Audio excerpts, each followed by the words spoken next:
Assalamualaikum warahmatullahi wabarakatuh. Good morning students. How are you today? I hope you are always fine ya. Bagaimana kabar anak-anak hari ini? Semoga kalian semuanya baik-baik saja ya. Oke, today we have English lesson. Hari ini kita ada pelajaran bahasa Inggris. And we want to continue the material. Kita mau lanjutkan materi. But before we start the lesson, let's pray first ya. Kita berdoa dulu by saying basmalah. Bismillahirrahmanirrahim. Okay, thank you.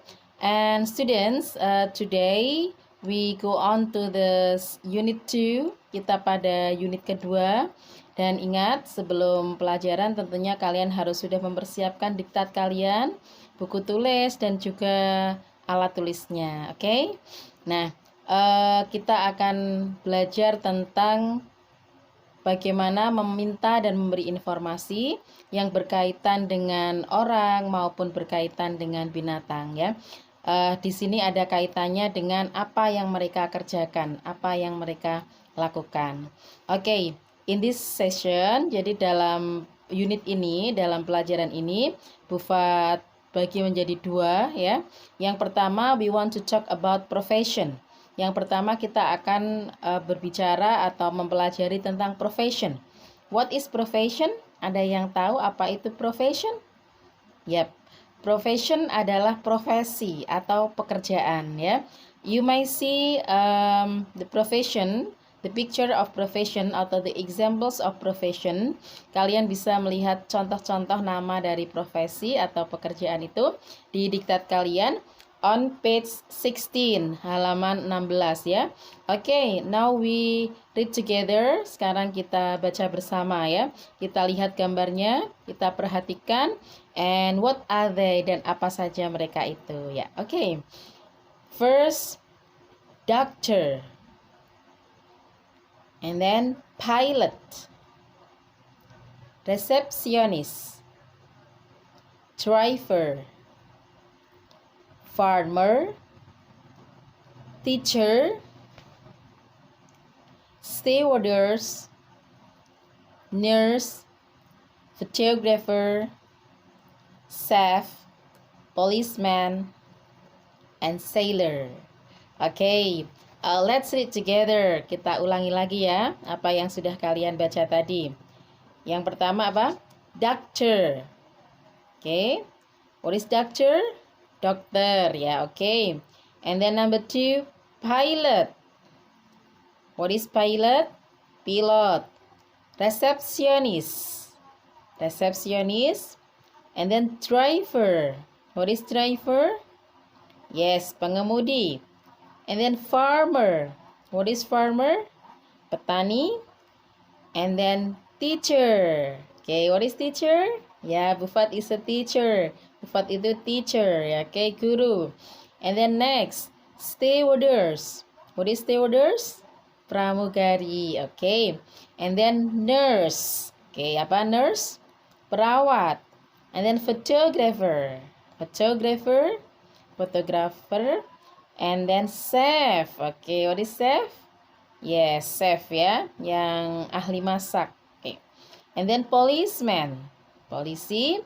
And the last is sailor. What is sailor? Sailor is nelayan. Yeah. Okay.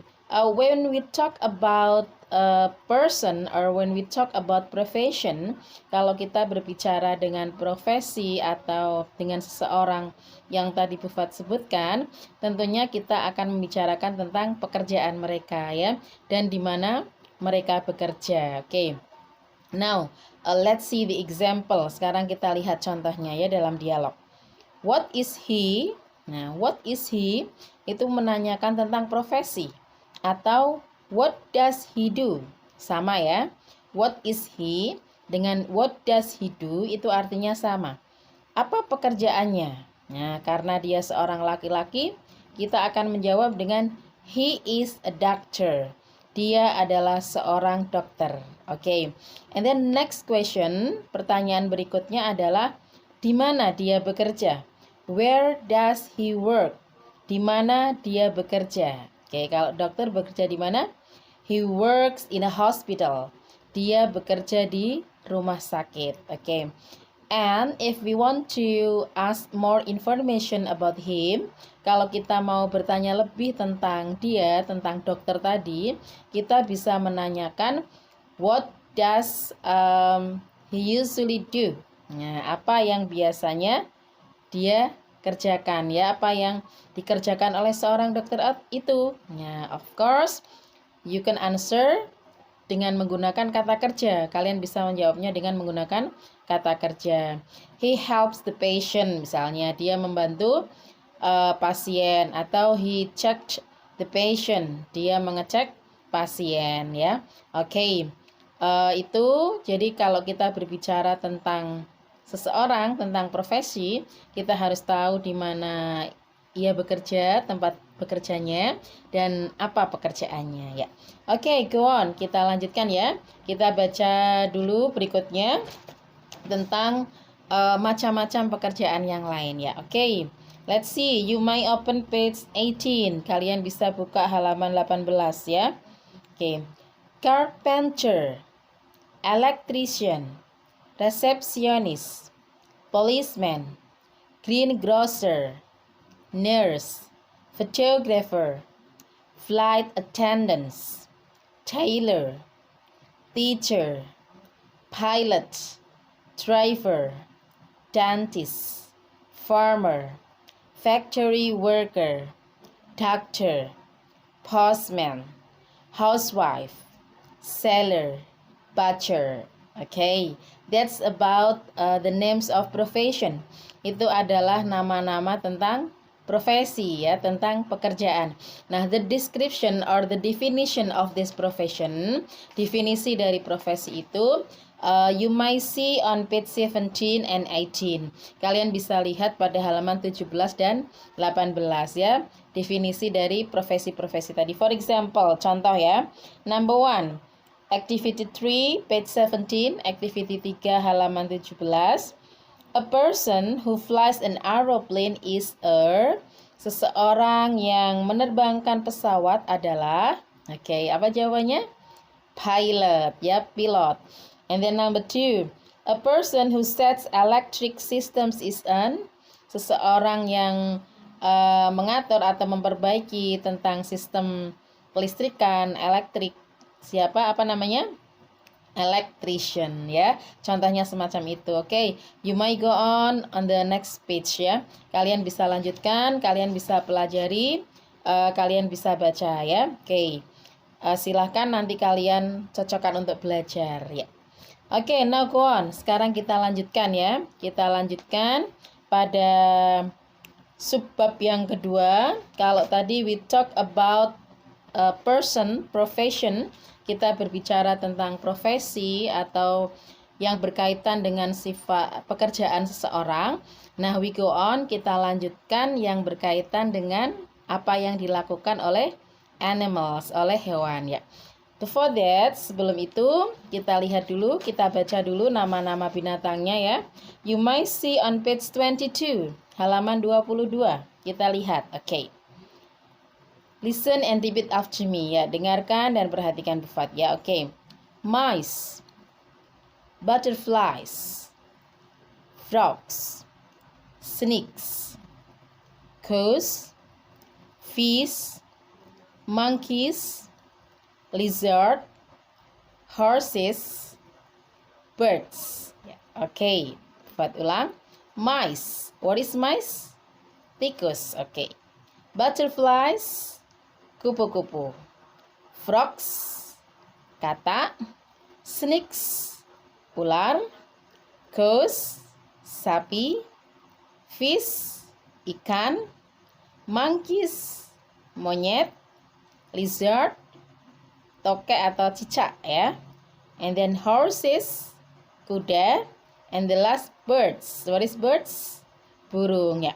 Okay, when we want to describe or we want to understand what does the animal do, apa yang dikerjakan oleh binatang tersebut, so we have to know the verbs. Kita harus tahu kata kerja yang digunakan atau kemampuan dia itu apa. For example, mice. Ya, kita lihat kata kerja di sebelahnya ya. Kita lihat dulu, kita baca dulu.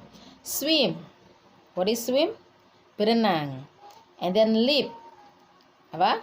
Melompat. Swing. Swing. Nah, berayun. And then fly. What is fly? Terbang. Gallop. Gallop itu seperti melompat atau lari tapi apa itu sangat kencang ya, jerup-jerup gitu ya. And then slither, slither like hampir seperti apa, merayap tapi tidak pakai kaki ya, slither apa itu. Oke. And then mow, mow itu biasanya untuk cow. And then gnaw, gnaw itu tikus ini biasanya apa ini? Makan itu ya, tali atau apa namanya, gnaw. And then crawl, merayap ya menggunakan kaki. And then chirp, chirp itu berkicau. Nah, kalian diminta untuk mencocokkan. Nah, mana yang cocok antara kata animal tersebut dengan kata kerja yang berkaitan ya. For example, mice, tikus, berarti tikus apa? Yang cocok dengan H ya, dengan H. Gnaw ya. Dia menggigit dengan giginya itu ya. Kalau dalam bahasa Jawanya namanya ngrikiti ya. Nah itu ngrikiti itu what is in Indonesian ya. Now, and then butterflies. Kalau kupu-kupu, kupu-kupu berarti apa? Fly, terbang. And then frogs. Kata what is kata? Leap, melompat ya. And then snakes. Ular. Kalau ular slither, dia merayap tapi pakai perutnya ya, ke slither. Coast. Nah, coast apa? Mow, melenguh ya. And then fish, ikan. Ikan apa ikan? Ikan bisa swim, bisa berenang. And then monkeys, monyet. Oke, monyet swing, berayun ya. Oke. And then lizard. Lizard itu tokek atau cicak, berarti apa? Merayap, crawl. And then horses, kuda itu hampir sama dengan giraffe ya, pakainya gallop. Jadi lari atau melompat tapi karena kakinya tinggi gitu ya, kakinya panjang, dia melompat dengan apa namanya, kencang atau dengan cepat ya. Horses. Birds, burung, berarti apa kalau burung? Berkicau ya, chirp ya. Okay, that's the animals and the behaviors. Itu adalah nama-nama binatang dan juga perilakunya atau kemampuan dia untuk melakukan sesuatu ya. Nah, now go on, kita lanjutkan how to describe this animal. Bagaimana mendeskripsikan binatang tersebut with a simple sentence, dengan kalimat yang sederhana ya. Oke, example, contohnya di situ adalah gambar butterfly. Gambar apa? Kupu-kupu ya. Kalian tentu masih ingat pelajaran kita yang pertama tentang noun phrase. Masih ingat ya? Susunan noun phrase. Noun phrase itu terdiri dari kata sifat dan kata benda. Kata sifatnya dulu baru diikuti dengan kata benda. Nah, di sini manfaatnya, di sini fungsinya. Kalian bisa menyusun descriptive text, simple descriptive text itu apa namanya? Dengan menggunakan noun phrase. Kita lihat contohnya ya. Itu adalah contoh butterfly, kupu-kupu. Maka kalimat kalian yang pertama adalah this is a butterfly. Ini adalah kupu-kupu. This is ini. Misalnya kalian mau memilih gambar cat, kucing. Berarti kalian this is a cat. Kalian akan memilih kura-kura, turtle. Berarti kalian menulis dengan this is a turtle. Oke, paham ya? Jadi kalimat pertama kalian mulai dengan kata this is a, karena jumlahnya 1. This is a cat. This is a butterfly. This is a turtle. Oke, dan sebagainya. Oke, and then the second sentence, kalimat yang kedua. Di situ contohnya, it is a tame animal. Dia adalah binatang yang jinak. Nah, kita deskripsikan dulu sifatnya. Binatang yang akan kita bicarakan itu Apakah dia binatang jinak, apakah binatang buas, apakah binatang yang mungil, yang lucu, yang kuat, ya kan banyak kata sifat yang bisa digunakan. Misalnya di situ kalau gambar harimau. Nah, mungkin kalian akan mengatakan bukan it is a tame animal, ini binatang yang jinak bukan, tapi it is a wild animal. Ini adalah binatang buas, ya. Ingat, noun phrase, kata sifatnya dulu, baru kata benda. Wild, buas, animal, apa? Binatang buas. Misalnya, gajah, berarti ini adalah binatang yang besar. Apa besar? Big. So, kalimatnya, it is a big animal. Ini adalah binatang yang besar. Binatang yang kuat. It is a strong animal. Oke, kalimat kedua seperti itu ya. Kalian gambarkan secara general, secara umum, bagaimana binatang tersebut. Nah, sekarang kalimat yang ketiga. It has. It has itu dia memiliki. It has beautiful color. Dia memiliki warna yang cantik. Nah, ingat, kita masih menggunakan noun phrase lagi, adjective dan kata benda, kata sifat dan kata benda. It has, dia memiliki. Beautiful color, bukan cantik warna, tapi dia memiliki warna yang cantik. Nah, misalnya kita ganti kalimat itu. Dia memiliki 2 sayap. Nah, it has 2 wings. Dia memiliki 2 sayap yang cantik. It has 2 beautiful wings. Dia memiliki 2 sayap yang cantik. Dia memiliki bulu yang halus. It has soft fur. Bulu kan apa? Fur, Kalau untuk butterfly bukan fur ya. Kalau fur itu untuk cat, untuk kucing. Berarti kalau butterfly itu pakainya leather ya. It has soft leather ya. Oke, misalnya kita mau mendeskripsikan tentang cat, tentang kucing. Dia memiliki ekor yang panjang. Nah, panjang apa? Panjang, kata sifatnya sebut dulu. Long. It has a long tail. Dia memiliki ekor yang panjang. Oke, gitu ya. Jadi susunannya kalimat yang ketiga menggunakan it has, memiliki. Terus yang terakhir atau kalimat yang keempat, kalian menggunakan kata kerja. Dia bisa apa? It flies. Karena kupu-kupu it flies, dia terbang. Atau bisa juga kalimatnya it can fly. Dia bisa terbang. Oke. Kalau dia itu kucing berarti dia bisa apa kalau kucing itu? Memanjat ya atau melompat. It jumps. Dia melompat. It can jump. Atau kalau misalnya itu gambar apa itu? Fish, ikan, berarti it swims. Nah, ingat ya, kalau tidak ada can-nya berarti kata kerjanya harus ditambah s. It swims, dia berenang. Atau it can swim, dia bisa berenang ya. Okay, students, I hope you understand what I mean, my explanation ya. Semoga kalian paham dengan apa yang Bu Fat jelaskan tadi. Jadi Bu Fat review sedikit bahwa kita belajar tentang tadi apa? Profession ya, tentang profesi, pekerjaan. Yang kedua tentang animal, tentang binatang dan apa yang bisa dilakukan oleh binatang tersebut. Nah, bagaimana cara mendeskripsikannya ya. Oke, tugasnya nanti ada 2 ya, di tugas ketiga dan keempat ya. You might see on your exercise book ya, di buku tugasnya. Silahkan dilihat penjelasannya seperti apa yang sudah Bu Fat jelaskan tadi. Oke, thank you for your attention. Have a nice day. Assalamualaikum warahmatullahi wabarakatuh.